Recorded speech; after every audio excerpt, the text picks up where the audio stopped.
Welcome to OtakusandGeeks.com reviews. Justin here, and today I will be reviewing the film documentary Superheroes, A Never-Ending Battle. This 3-part documentary will be airing on PBS October 15th, and it starts at 8 o'clock Eastern Time to 11 o'clock.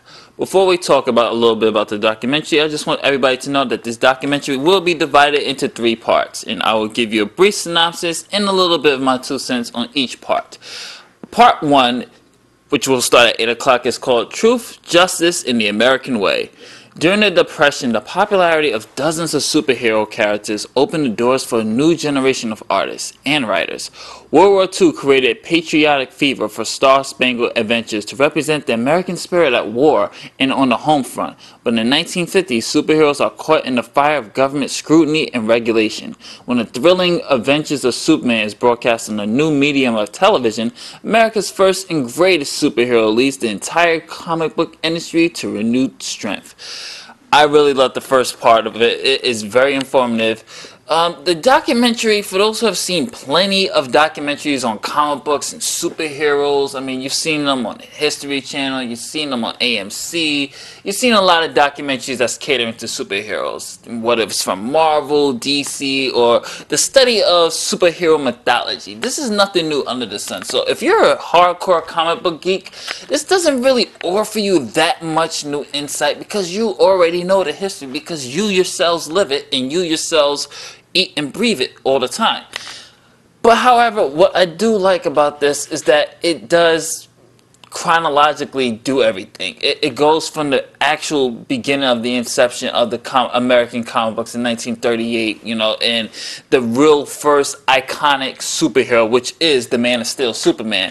And what I do like about it, they show you not just how these comic books and how the legend of these superheroes grown into this iconic status that we have today, but we also see the effects that it had on a country, on a time, and each time period. So in 1930s, you know, it was, you know, the Depression and the wars and everything was going on. People needed something to uplift them. Thus, Superman was there to you know, lift the spirits. Captain America was there, really big during the World War II era, and how Captain America, helped, you know, Americans cope and, you know, bring a symbol of hope.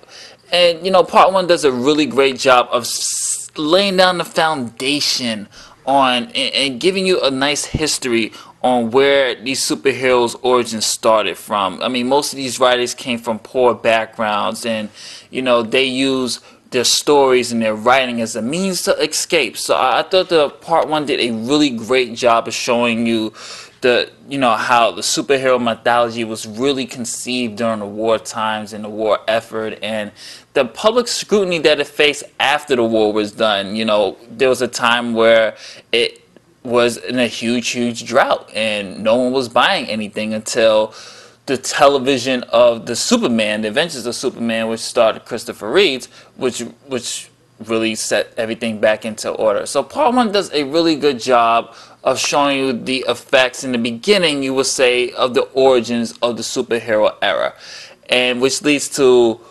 part 2, which is going to air at 9 o'clock, which is my favorite one. Great power comes great responsibility.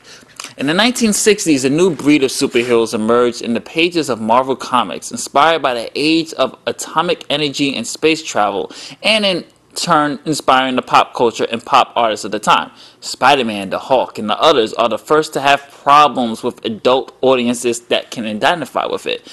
And social issues make their way into comic books as well. Black powerhouses such as the Black Panther and Luke Cage appear on the scene. In the pages that the Green Lantern and Green Arrow explode with relevant storylines, and comic books are forced to confront the reality of an increasingly complex world. Part 2, to me, knocked it out of the park for me. While part 1 was, you would think, a first run hit to the first base, part 2 hit a home run with it, and mainly because it's probably my favorite era of comic books, so maybe I'm being a little biased. I love the era between 1959 1977, when we really get to see Marvel's rise. With this one really focuses on Marvel's rise, while the first part focuses on the rise of Superman and Batman and Captain America's effect on Americans. This one really focuses on the rise of Marvel and how Stan Lee and the Marvel gang, Jack Kirby and everybody else started to give you guys a comic book with more realism, to stuff that you can relate to. And I thought it was just phenomenal. You have great interviews with Stan Lee, great interviews with those who knew Jack Kirby. It was a great. This was a one pleasurable hour to watch, and it was nice to see Spider-Man get more of his, shows more how important Spider-Man actually was, and the impact Spider-Man actually had in the 60s during that time. And of course, they talked about the classic comic book of Green Arrow and Green Lantern when they were going through these social issues. I can't remember the comic book exactly, but it's the one with Green Lantern confronts a black guy, and the black guy says, you helped all the redskins, the yellow skins, and what happens why you can't help the dark skins, the black skins ones. And they also talk about Green Arrow's protege using drugs as well. So it just shows you the more impact of what was happening at this time. They introduced the X-Men, how the X-Men were just really did that voice of social change and helped anybody who felt different can relate to the X-Men. So I felt that part 2 was really insightful, really showing you the real effects, and it just shows you the build-up of how the comic books during that era just hit you with these social issues. It made you think, and that was probably my favorite part of it. It showed you with not only that, with great power comes great responsibility, but as a writer and as an artist, as the person who are behind these comics, they themselves felt obligated to really start talking about social issues. That's why I got it from it. These guys, these writers, these men and women started using what they had, their job, their careers, their passion, to actually promote or prompt some type of social change. And I thought that was a really phenomenal way of really looking at it. That's what made this documentary really different.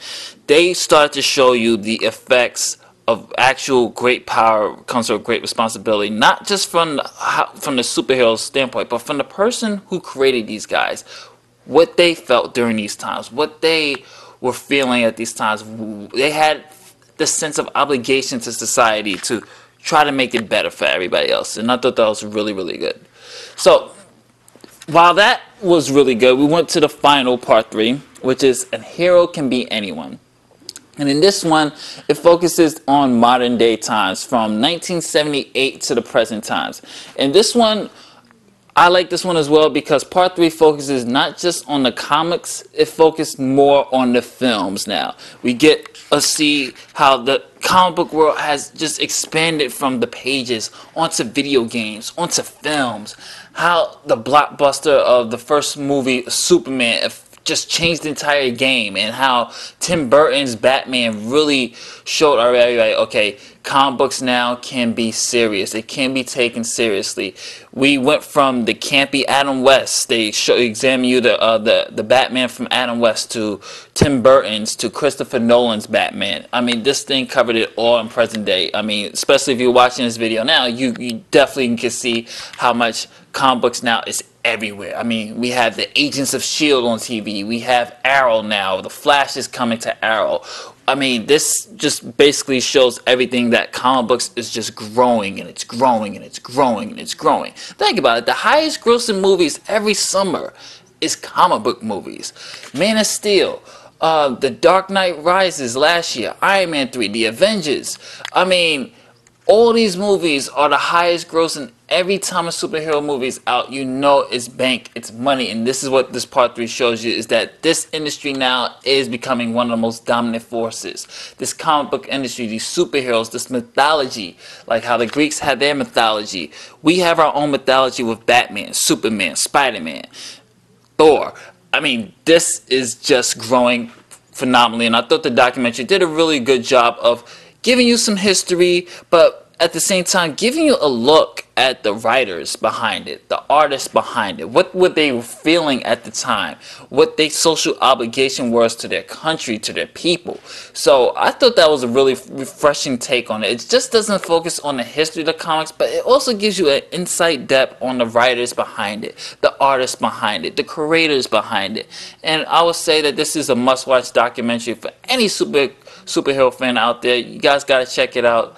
I'm giving this a A+. It's a great documentary to watch. 3 hours, but it moves quickly. It's informative. It's great. You have great interviews from Linda Carter, played Wonder Woman, Stan Lee, just big comic names in there as well. So just check it out, you guys. It comes October 15th on PBS, 8 o'clock. This is Justin from TheToxicGeeks.com saying later days. Catch you on the next one.